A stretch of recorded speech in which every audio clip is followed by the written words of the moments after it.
As the old saying goes, success is going from failure to failure without losing enthusiasm. And as we all collectively know, to err is human, but to forgive, divine. Well, there are some blunders throughout our shared ancestral history that have been a pretty big deal, and it's not so much forgiveness that has corrected our ways, but the sheer will and determination that our species has to take one big, deep breath, try not to lose our temper, and wait for this whole thing to blow over. Well, let's take a look, shall we?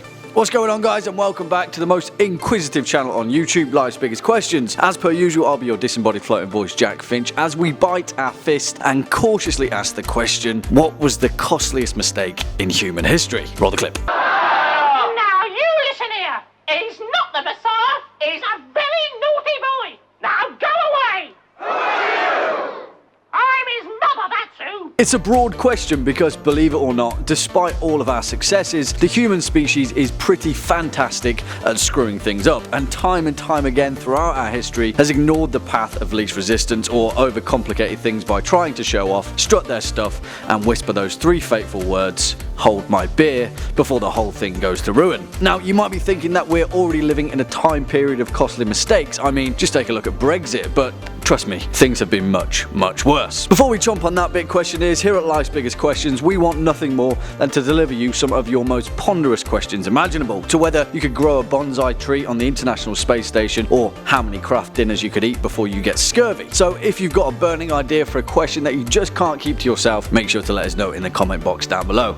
Also, we hit 1 million subs, and we love you all, so thank you very much. Make sure to stick around all the way to the end, and I'll be reading out some of your greatest comments from the past few days. So let's rewind a little bit, because back in the day, I mean way back in the day, sometimes even the smallest of mistakes meant that the consequences set into motion a series of unfortunate events that would have calamitous implications thousands of years down the line. So to begin, we should take a look at the first big fluff up in ancient history, the burning of the Library of Alexandria. The Great Library of Alexandria in Egypt was one of the largest and most significant libraries of the ancient world. After being established, it came to be regarded as the capital of knowledge and higher learning, and quickly acquired a large number of papyrus scrolls from across the known world on every scholarly topic imaginable. It is unknown just exactly how many scrolls were housed there, but estimates have ranged from 40,000 to a staggering 400,000. In the grand scope of things, this was literally the physical equivalent of Wikipedia from a time where civilization was just beginning to get the hang of the whole existence thing. And then enter our boy Julius Caesar, who burned the whole thing to the ground.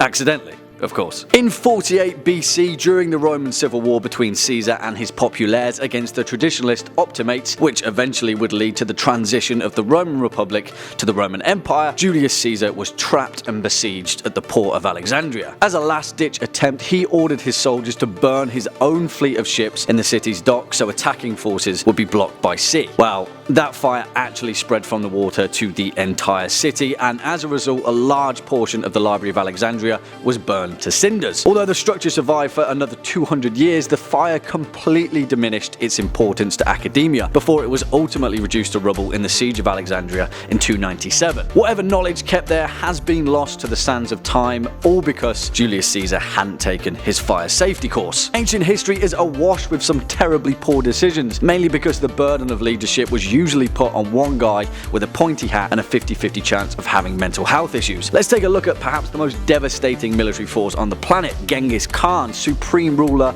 of the Mongol Empire, whose impact on the planet has regularly been understood to be more disastrous than the bubonic plague. So much so that his takeover of Asia from between 1200 and 1380 AD had such an influence that it changed the carbon dioxide levels on Earth. Sounds like a pretty tough guy, right? If only Alauddin Muhammad knew that. As leader of the empire of what is now known as modern-day Iran and Iraq, Alauddin Muhammad was on the receiving end of a diplomatic trade deal from the big man himself, Genghis Khan. To put it simply, he made him an offer that he couldn't refuse. But big no-no, because he refused it and then chopped off the head of the diplomatic emissary sent by the Khan. A very costly mistake, because the Mongol Empire reacted by sending over 200,000 horseback warriors as a result, completely wiping out the discourteous empire pretty much overnight. Good manners go a long way. It didn't stop there though. Poor decision making really ramped up on its approach to modern history. Around 1670, the Dutch Empire sailed past Australia, discovering it over 100 years before Britain Britain managed to do the same. The Dutch, though, didn't think much of the place and completely ignored it, noting it as a useless desert. By 1770, Captain James Cook of Britain discovered it again. Funny how that works, eh? And landed in Botany Bay. On the 22nd of August 1770, Britain claimed the eastern coast of Australia as New South Wales, and the Dutch were none the wiser of the economic impact that Australia would later have on the global stage. Good. But I mean, that's a pretty broad stroke, isn't it? A mistake is easy to address in terms of an entire country, but what about a mistake made by the average Joe? Enter Leopold Leucker, the driver of one particular Archduke of Austria, Franz Ferdinand. Well, on one fateful day, on Sunday 28th of June 1914, Leopold was driving Franz and his wife through the streets of Sarajevo, the capital of the then Austro-Hungarian province of Bosnia and Herzegovina, when he took a wrong turn down a side street. Well, the wrong turn would divert them off their planned route of safety and into the hands of an assassin, Gavrilo Princip, who was smoking outside of a cafe and couldn't believe his luck. He shot and killed both the Archduke and his wife, kicking off the events of the First World War, a devastating blight on both sides of the European conflict, which would then lay the foundation for the rise of Hitler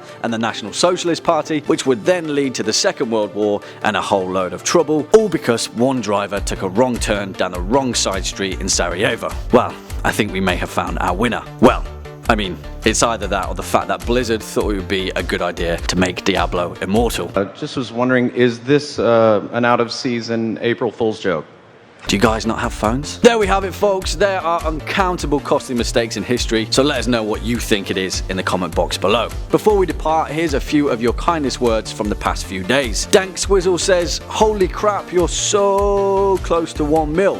Well, haven't you heard the news, buddy? We made it. And we couldn't have done it without dank swizzles such as yourself. Much love, guys. We really appreciate it." Next up, Just Chill for Life says, "Can you do a video on Is Australia a Hoax? Just to clarify that Australia exists to the unbelieving people in the world." Wow, buddy, we don't need to do a whole video on that because I can tell you now, Australia is indeed real. Or is it? Nah, I'm just kidding. My mate lives there. Or does he? Nah, he does. It's real. Anyway, guys, cheers for sticking around all the way to the end. Hit that thumbs up button, ding that subscribe button, show some love in the comment box below. As always, I've been your host, Jack Finch. You've been watching Life's Biggest Questions. Cheers for getting us to 1 million subscribers. And until next time, you take it easy.